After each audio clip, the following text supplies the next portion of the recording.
Ahem. Ahem. So ito na guys, shoutout po sa lahat na. Ito. Maniniwala ba kayo dito sa sinasabi ni Kapiso laban dito kay Doc Lab?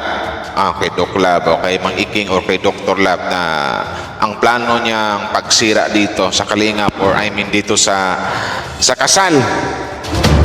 Sa kasal ng anak ni Kuya Val Santos Matubang. Pakinggan natin guys. Pero bago tayo magsimula, suportahan po natin ang buong team Kalingap ha. Simula kay Kuya Val, Kalingap Ra, batid na sa lahat ng mga Kalingap Reactors and Kalingap Charity Vloggers. So wag na natin patagalin to. Maraming salamat sa mga nag-like and share. Game. Ano ba to? Dr. Lab, matanong ko lang din bakit hindi mo to sinagot? Ba't hindi mo to sinagot o paratang sa'yo ni Kapiso? Ako, hindi siya nanghihimasok ako sa away nyo, pero bilang reactor ng Kalingap, i-react ko to. Kasi damay dito ang Kalingap. Nababanggit dito ang Kalingap. Pakinggan nga natin kung ano to. Pakinggan natin. Ito pala yan. Ito pala yung dahilan. Tingnan nga, ano ba yung mga sinasabi dito ni, saan ba yun dito? Pakinggan natin guys. Maraming salamat sa mga nag-like and share. Thank you very much po sa inyo. Shoutout sa lahat ng team Kalingap dyan. Wow Live TV. Tara. Kami, tama lang kami mag-drive. Tama lang kami gagamitin kami. Okay. Tama lang mag-drive, hindi ka nga nag-drive doon para playing safe ka. Aha. Ang pinag-drive mo si Red Saint saka yung anak mo. Playing safe daw si Dr. Lab. Tapos ang pinag-drive si Red Saint tsaka yung anak niya. May punto si Kapisot. At magkikiblog kami. Dahil sa amin, content ang amin. Okay. Ganun lang kasi yun. Parang ang bait mo na yun sa live mo, Dr. Lab. No? Not like before. Nababahing tuloy ako sa'yo. Game.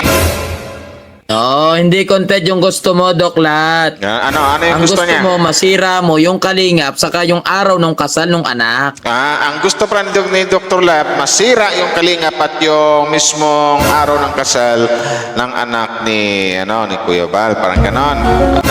Ulitin natin game. Magkikiblog kami. Dahil sa amin, content ang amin. Ganun lang kasi yun. No, hindi content yung gusto mo, Doklat. Ang gusto mo, masira mo yung Kalingap saka yung araw ng kasal ng anak. Ganon pala, Dr. Lab. Ikaw kasi, Dr. Lab, masyadong matabil yung dila mo. Masyadong matabil. Nagtiwala ka kaagad dito sa dito sa taong to na hindi mo masyadong kilala. Yan yung hirap sa iyo. Ngayon, parang naprito ka sa sarili mong mantika. Ano ba naman? Kaya nga alam mo eh. Di ba alam mo yung mismong kasal? Oo, alam niya mismong kasal ni Dr. Lab. Di ka Kasal ni, ng anak ni Kuya Val. Ano yan? content yung gusto mo, Doklat. Oo. Ang gusto mo, masira mo yung Kalingap saka yung araw ng kasal ng anak. Yung pala ang gusto mo, Dr. Lab. So, paano kayo mapatunayan ni Kapis ito? Wala akong kinampihan dito sa dalawa kasi pareho naman mga traitor to eh. Pareho naman makakapal ang pagmumukha nito eh. So, i-react lang natin. Ano ba naman? Kaya nga alam mo eh. Di ba alam mo yung mismong kasal? Bakit hindi ka kinuhang ninong?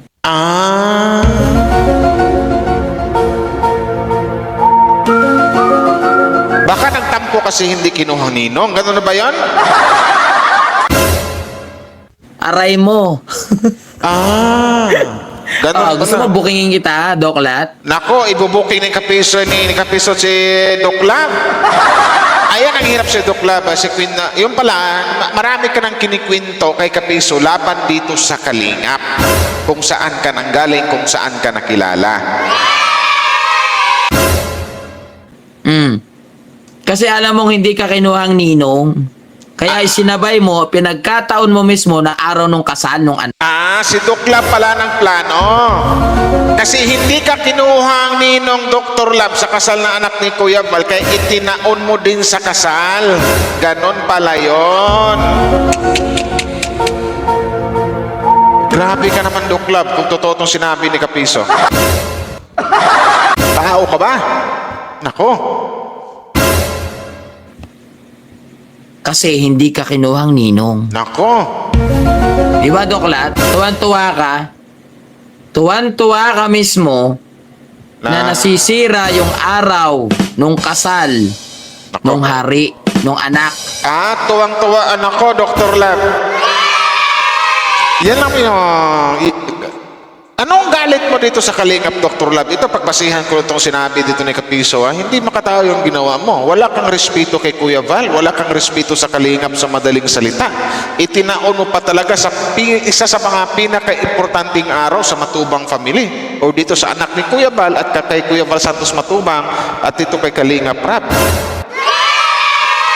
Tuwang-tuwa ka nga nasira yung itinaon mo pa talagang sa mismong kasal na ipatulfo ang isang Val Santos Matubang. Well, kaya nasasabi ko to, sinabi rin ni Kapiso, ibinuking ka niya kasi hindi naman to magsasalita si Kapiso ng ganito kung wala kang sinasabi or kung wala kang sinusumbong sa kanya.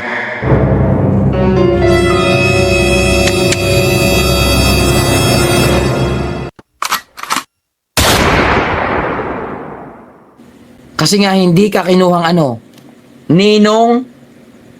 Nang dahil lang, Dr. Lab, hindi ka kinawang ninong, gusto mo nang sirain yung kasal ng anak ni Kuya Val?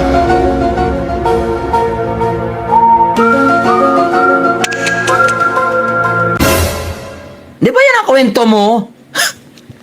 Yan ang kwento. Yan ang kwento ka nga. Yun ang problema dito, Dr. Lab. Sa malamang talaga, pag ito marinig ni Dr. Lab, malamang 100% itatanggi ni Dr. Lab to. Ang problema lang dito, siguro safe si Dr. Lab dito sa issue na to kung walang naka-stream record. So, kung nag-uusap na sila, walang naka-record o walang naka-video, safe si Dr. Lab.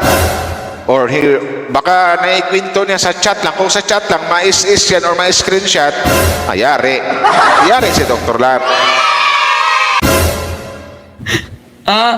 Doklat, sa tingin mo magkakaroon ako ng idea kung hindi mo kinikwento? Nako po.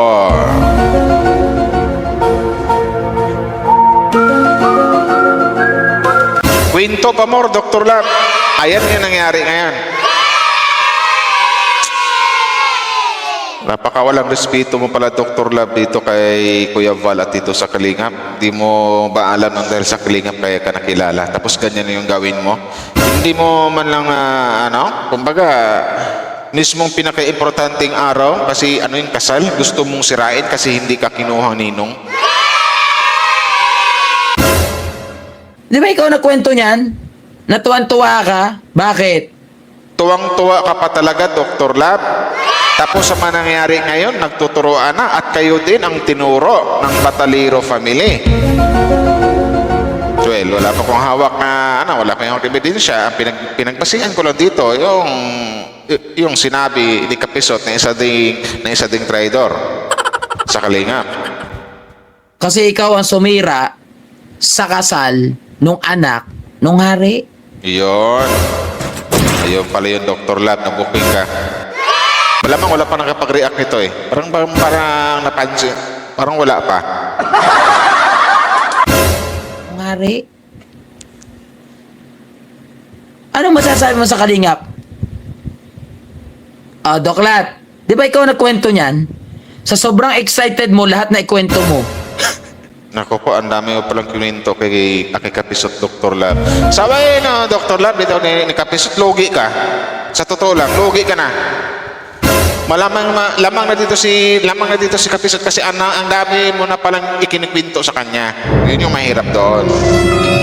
Masyado kasing matabil ang dila mo. Yan yung mga dyan, nagtiwala ka kaagad eh. Dito sa nangyari dito sa issue na to, hindi ka kaya mahihiya kay Kuya Val or babalik dito sa Kalingap, lalong-lalo kay Kalingap Rap. Natuwang-tuwa ka daw. Ayun to kay Kapiso. Natuwang-tuwa ka daw na masira mo yung mismong kasal ng anak ni Kuya Val. Kasi itinaon mo na ipatulfo si Kuya Val sa mismong kasal ng anak niya.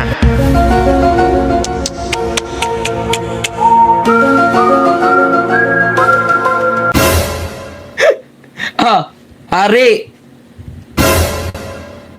hindi nyo kasi kinuhang ninong si Doklat, kaya itinaon niya na araw ng kasal. Nako po, ang babaw naman ng Dr. Lab kung gano'n.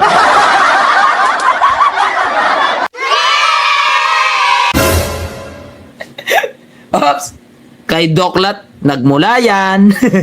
Oh, kay Dr. Lab. Sa'yo daw galing Dr. Lab. Hindi mo maginamitan ng utak yan, Dr. Lab. Nagtiwala ka kaagad sa taong to.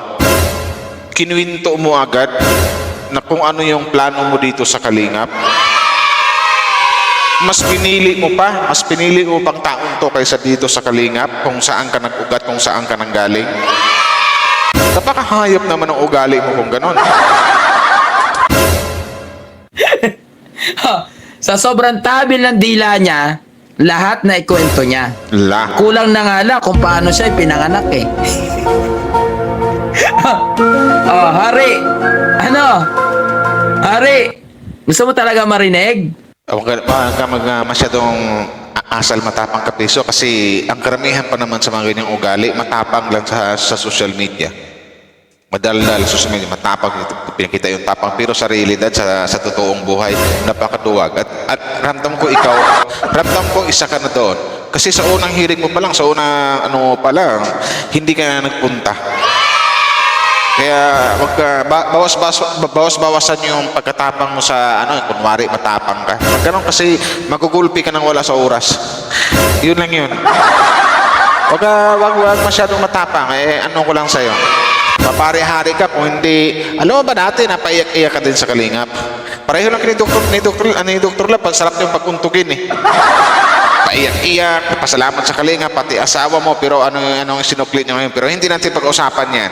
Dito tayo mag-focus sa, dito sa inasal or dito sa sinumbong ni Dr. Lab sa'yo. Hari, manood ka dito kay Kapeste. Dito mo malalaman ang lahat ng katotohanan. Kung Ayun bakit pala. na taon na araw ng kasal ng anak nyo. Kasi Plano. hindi nyo kinuhang ninong si Doklat. Ayun. Yun, naghurimentado. Yun ang dahilan.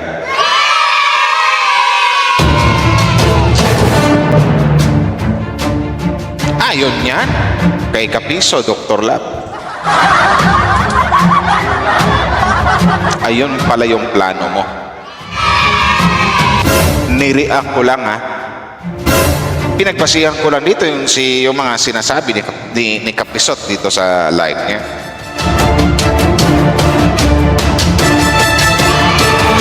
So guys, comment down below kung anong masasabi nyo. Maraming salamat sa mga nag-like and share. One Kalingap, one family.